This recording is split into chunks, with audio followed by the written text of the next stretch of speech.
Hey guys, this is another video of me making up some lights. I'm learning how to use this CapCut app better. My sister is showing me how to work through the kinks, but basically, I did some recording of me making up this light, and I wanted to, I guess, show what it's like to have to make up a light that's energized. You should never work on anything on. I should say that first. Nobody, not even me, not even here.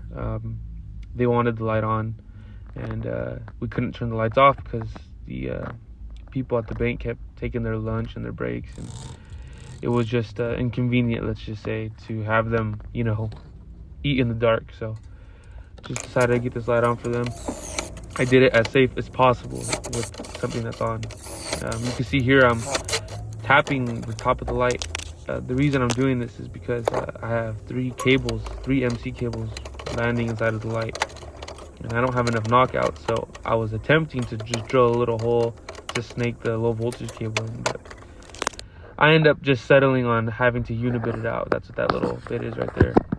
It basically just makes an existing hole larger, and I had to unibit it out to a half-inch hole for a grommet. We call them buttholes, but that's just a nickname for them, I guess. Yeah, so I'm just unibiting this out. As far as right now, when I'm unibiting this out, there's people underneath me, taking their breaks still. So I stop a few times and ask them if they want me to stop. But they say it's fine, so I kept going.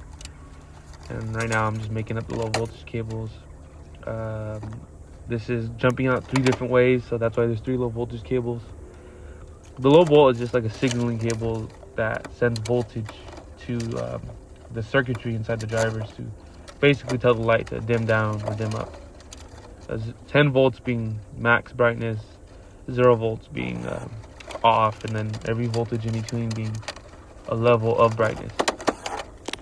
So then I make that up, and then so now I have to start making up the light live.